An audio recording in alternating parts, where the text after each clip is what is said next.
വാർത്താ ദിനം തുടങ്ങുന്നു. ആദ്യം പ്രധാന വാർത്തകൾ.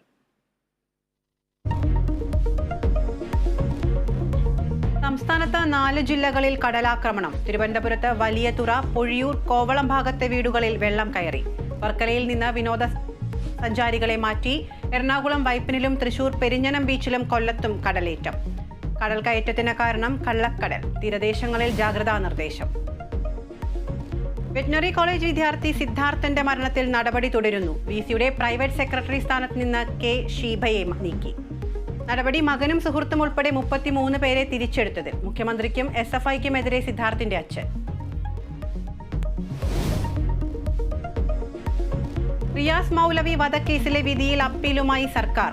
നടപടികൾക്കായി AGയെ ചുമതലപ്പെടുത്തി. പ്രതിപക്ഷ നേതാവിനെതിരെ പ്രോസിക്യൂട്ടർ രംഗത്ത്. UDF നേതാക്കൾ കഥയറിയാതെ ആട്ടം കാണുന്നുവെന്ന് പബ്ലിക് പ്രോസിക്യൂട്ടർ. ലോക്സഭാ തെരഞ്ഞെടുപ്പിൽ സമദൂരമെന്ന കോഴിക്കോട് ബിഷപ്പ്. കേന്ദ്ര ഭരണത്തിന് കീഴിൽ സുരക്ഷിതരല്ലെന്ന് ഇതുവരെ തോന്നിയിട്ടില്ല. പ്രശ്നാധിഷ്ഠിത മൂല്യാധിഷ്ഠിത സമദൂര സിദ്ധാന്തം.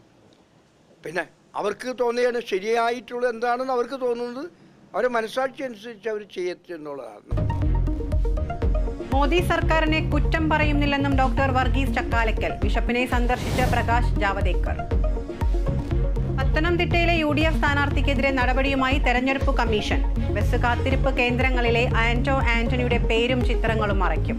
ഭരണാധികാരിയുടെ ഉത്തരവ് LDF പരാതിയിൽ. തനിക്കെതിരായ പരാതികൾ പരാജയ ഭീതിയിൽ നിന്നുണ്ടാകുന്നതെന്ന് ആന്റണി. UGC വിലക്കിയിട്ടും PhD പ്രവേശന പരീക്ഷ നടത്താനൊരുങ്ങി MG സർവകലാശാല. നീക്കം പിൻവാതിൽ നിയമനം നടത്താനെന്ന ആക്ഷേപം ഗവർണർക്ക് പരാതി.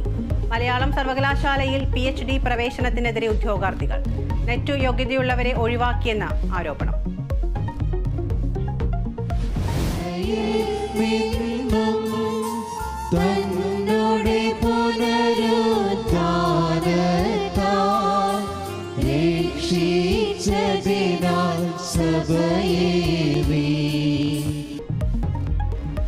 സഹനത്തിന്റെയും പ്രത്യാശയുടെയും സന്ദേശവുമായി ഈസ്റ്റർ. ദേവാലയങ്ങളിൽ പ്രത്യേക പ്രാർത്ഥന. പള്ളികളിലെത്തി ഗവർണറും സ്ഥാനാർത്ഥികളും. ഈസ്റ്റർ സന്ദേശം നൽകി മാർ